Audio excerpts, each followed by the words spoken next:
What's going on, everybody? This is episode 19 of my Brink playthrough.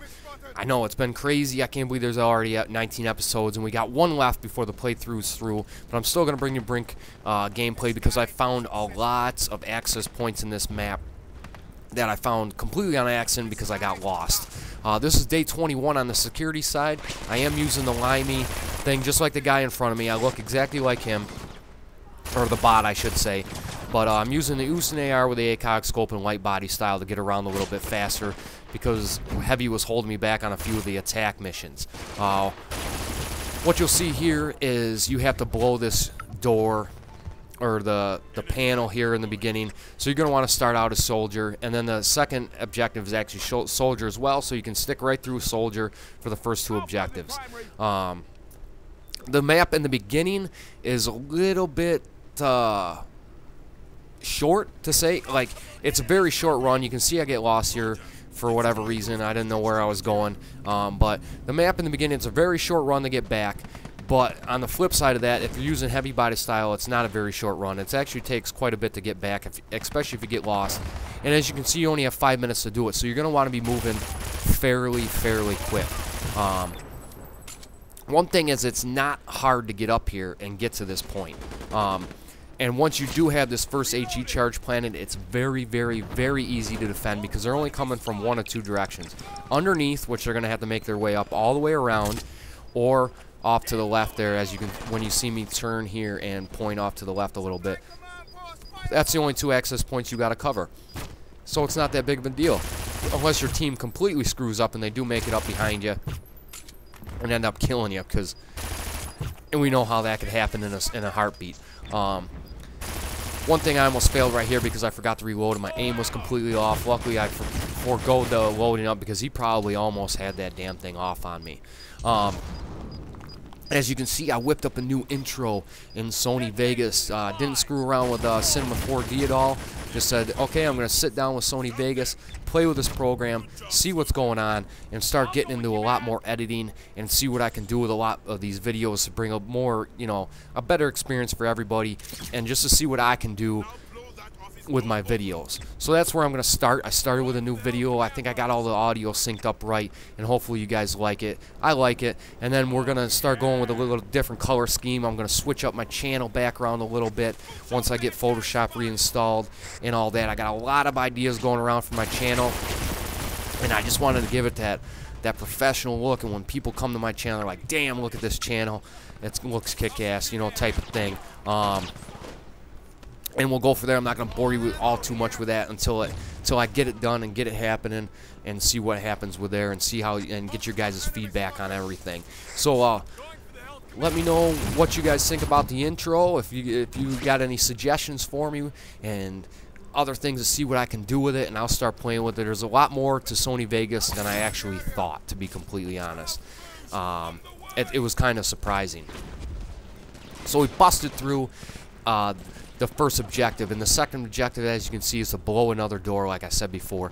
And this is where the map gets very intricate. There's a ton of little scaffolds. There's a ton of little places that you can hop up that I didn't even know were there until you see a bot do it. There's a ton of little back door entrances that you can have to be covered and go from there. Like you can see, I jumped out there and ran myself into a shitstorm that I really didn't expect, and I didn't know how to get back over that railing quick enough. Because of light body style, you get pooped on fairly quick when you got three guys that turn on you like that. But I decided to go up there. I think I got a phone call right here, and that's why you see me stop and just hang out. Because it just seems every time I try to do a video or play a game, the phone just starts ringing off the hook. That's the way it is, and I almost blew myself up like a jackass right there. But what this does is the objective is just to the left of this. So coming up here, as you can see, most of your team is going to try to take the easy route and go up around the front of it, everybody. And what they're doing, they're just running into each other like the Civil War. You got two lines, and hopefully your line drops the other line to win the battle type thing. So I snuck up around the back in order to clear these guys out and distract them from my team and have my team move up. Seems simple. Except, again, you're working with bots and you're working with high-level medics that res everybody underneath the sun in this game as fast as possible before you can even kill one of them, and that goes on with that. But this is this by far is, out of the 2 maps, out of all the maps, actually, this map is by far my favorite. Just due to every little situation and place you can go. I mean, one place leads to 3 places, you know, and then that leads off to 2 places, and you end up in a part of a map you've never even seen before. It's just absolutely very well done, and I give these guys props for what they did, except for that last mission I talked about. That defense mission was way too simple. But as you can see, all you got to do is clear this out, and boom, there's the objective once you get there. As far as spawn points go, I'm not exactly sure where they were coming from. They have to come in front of this door. So once you get your team in here and get this charge on, it's really easy to defend if you have, I would suggest, hopefully you at least have 1 person up in here. I got lucky because not too many people came through the door. Well, actually, never mind. I think I end up getting killed here in a second because my team is off in no man's land doing what they're doing, and I think they might get the charge off because I still got 20 seconds on it. Yes, they did get the door charge off, so now I got to redo all, you know, reset, re-get behind them, and hopefully eventually my team makes it up through there and blocks it off. But what you'll see here, and I'm talking way too damn fast, but what you're going to see here is once you get into this door, the cluster that ensues. I mean, this is where the battle gets heavy. This is where it gets fun. Is after you get this charge on this door and blow this door and get in this room you're supposed to get into. But again, you know, I was taken back by everything that was going on with these missions. And I don't know if this is a bug, but look at that mine. Look where I'm standing on that mine. That thing should have blown off when I was standing on it and possibly knocked me off that door. And it did after I backed up into it. But I mean, maybe they need to make the mines a little bit bigger. The radius wise, I don't know. I mean, I got extremely lucky. I remember when I was playing that charge, I was just staring at that damn mine going, I cannot believe this damn thing is not going off. But there you'll see, that's where they're spawning from. So once you get them cleared out, you're all good. If you get a good blockade going and get your team up and in there and settled properly, because once you get in here like this, you're gonna see that this doesn't go to it doesn't flip to a dumb old cutscene like some of the other missions do, where you're like, oh, okay, I blew the objective, let's go flip to the cutscene. And again, you're gonna get in here and there's gonna be scaffolding everywhere. You have to go up the sides. One thing I found is once you do this, you're going to spawn like right in this area. This is where you spawn. I found it to be a lot easier. As you can see, I'm going up here. I'm trying to park her out, see where this will lead me. I get lost. I give up on it. But that's where you're going to want to go. Up this stairs, up this flight of stairs to the right. And this is where migrating session occurs because the guy was getting his ass kicked and I apparently could not hang. So what are you going to do? At least it's not as predominant as it was in Call of Duty, but then again, I don't get in a match against people as much as I do in did in Call of Duty. But now you're going to want to switch to engineer. And you can see I get lost like a mofo here because I don't know where I'm going. I end up going back here, changing the operative, changing the engineer 12.5 times. But there, boom, we dropped down out of our little command post and we're in the same exact spot. I just started following these bots, but I found out that once I started following them here and going there, I ran into a crap storm, and it was actually a lot better to drop down and go up the stairs I was initially going up before the host migration to get to the objective that you want to get to. And blammo, I comms hacked this guy to check out where everybody's at, and this guy is a blatantly dumb bot and turned on me like an MLG pro. But that's where that's going, guys, and we got one more episode left, unfortunately, for the Brink playthrough. Let me know if you guys want to see some more Brink videos, or if you want me to focus more on just Homefront Battlefield. Resistance 3 beta, I'm not exactly sure if it's still back up. but hopefully we'll get that. So I got a ton of time left on this comm. So I figured what I was going to do is maybe just tell you a little story of one of my injuries. Now, I've had a ton of injuries, but I'm going to start out with my broken jaws. I broke my jaw once and dislocated it once. Once I got it dislocated because I got in a fight and a kid punched me and knocked my jaw halfway off my face and popped it back in. Never did go to the doctor, but it clicked every time I ate and talked for about a year and a half. And now I got a bubble behind my ear. Really odd, really weird, but painless to say the least. But man, that kid could hit like a truck. Then secondly, I busted my jaw in the Marines. Now this is a kind of funny story, and people that know me in real life know that I'm extremely accident prone. If something's going to happen, it's going to happen to me. That's why I stay out of the ocean, because you know you have a small percentage of being eaten by a shark, but unfortunately for me, it's probably a pretty high percentage. So I just stay out of the ocean. I go ankle deep, and that's as deep as I'll go. Jaws kind of ruined me in my early years of life. Man, that damn movie was so freaking scary back in the day. But so we have to do a bayonet course throughout our little Marine training, and we're going through.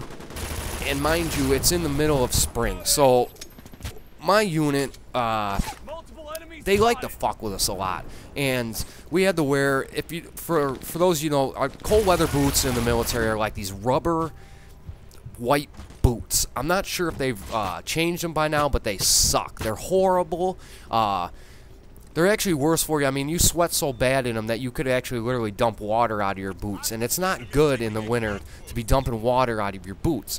I mean, you got to keep your feet warm, you got to keep them dry, otherwise you're going to run into a shitload of problems. But they wanted to fuck with us. So it was the middle of spring. It was muddy out, but they decided that we were going to wear our cold weather gear for whatever damn reason. So we got these boots on that are slipperier and shit in the mud. Like you're walking around almost on ice skates. And we got this bayonet course, and this bayonet course was laid out, and what you got to do is you got to run up, throw your rifle up, jump this like I think it was like a 10-foot wall, go over it. You got to run across a bridge that's made out of 90-year-old lumber. That one kid went running over his bridge, and the bridge fell through, so he fell into this creek that they had man-made like moat type thing. And he got soaked, and he was down and out because it was still kind of cold out, but it wasn't enough to warrant the cold weather gear. And I'm watching people do this, and then you go through and you got to do, crawl underneath some barbed wire. Well, they got these dummies set up, and it's just like you've seen the dummies. They look like a human, but they're like rubber type thing. And you actually have an actual bayonet on your rifle, but the dummy is set up so it's got a 4x4 sticking out of it, and it's on hinges. It can only go left to right. It's not supposed to go up and down. And you run up, you hit the rifle out of the way because you're supposed to substitute a guy holding his arm out with a rifle and a bayonet on it. It's pretty long, because you got a reach. So you hit that out of the way, and then you stab the guy in the face. No big deal. And then you go on and you got to do a bunch of other shit. It's not a very long course. It was, nothing too crazy. So it's my turn. I go all freaking Rambo and gun-ho, and I get up over this wall, and I go across a bridge like a madman, and I get up there, and I hit this damn 4x4. Apparently, I don't know if I hit it too hard or if it was just a piece of shit to begin with. In my lane, I was the lucky one. But I hit this thing, and the pin snaps out of the 4x4 that was holding it from going up and down instead of just left and right. The pin snaps, and at that exact moment, the 4x4 flips up, right? So it flips up, and it's like pointed at an angle at my face, which I realize, but I went to step out of the way, and of course, these stupid-ass cold leather boots, I stepped right into a patch of mud and freaking face-butt this 4x4. So it's coming up, and I'm coming down, and I face-butt this thing dead nuts on my chin. I went black. I think it knocked me out for a second. I remember falling backwards, so I don't think I was completely knocked out. But I went black. I mean, this thing put me down faster than I've ever hit the ground before. And I hit the ground, and it felt like my ears literally blew off the side of my head. Like, I thought I blew my eardrums. My jaw, it was actually pain in the jaw, like where your jaw meets your, like, up by your ear. But it felt like my ears literally blew off the side of my head. I couldn't really hear anything real well, but I hit the ground, and I suddenly realized when I hit the ground I didn't have my rifle in my hand anymore. And the problem with that is I had a fucking bayonet sticking off the end of this rifle. Where this rifle went, I have no idea. I remember throwing it in the air, so it could very well be still in the air coming down on me like a jart. For those of you that don't know what jarts are, I think they banned jarts now, but when I was a kid, it was just a huge-ass dart that you threw up in the air, and you had to get it into a ring. And I mean, so it was like a, you know, very dangerous, come to think about it, when you got this, 2-pound dart flying through the air at the other team to try to land in this thing with a metal tip. I'm surprised I didn't, if I Google it right now, I can probably find somebody that's been killed by jarts. So that's the only thing I was thinking. And then so I just started rolling out of the way, holding my ears, and all this and that. Well, apparently what happened is I got the story from my commanding officer after they all got done laughing their ass off at me. As I slipped, and when I headbutted this 4x4, I mean, I just apparently, I wasn't bleeding, which was the craziest thing, but apparently blood just flew out of my mouth. My rifle went straight up in the air, and the only reason it didn't hit me is because I started to roll, because that would have been sucky, to catch a bayonet and die on a stupid bayonet course. But I ended up breaking my jaw. I didn't get it wired shut, but I had to be real careful. I went to the doctor at the VA office, and those guys don't know their ass from a hole in the ground. And it's really scary if you ever have to go to a VA office. But that's what happened. That's how I broke my jaw. And now I have a bubble, an even bigger bubble from the dislocation. That I think it's a protective bubble on the back of my ear. I'm not sure. It looks like a big tumor right now. I'm gonna see if I can't go get the thing removed, because it seems more and more people keep asking me what this damn thing is, and I gotta explain the story over and over and over again, even to people that I've told 150,000 times. So that's the story of my jaw. Hopefully it don't happen again. I had a glass jaw for a very long time, but it's back in action. I can take a punch just like I could take a 4x4 before and go from there. So as you can see, back to the gameplay, we're flowing in. We're flowing like a pro, like a commentator pro.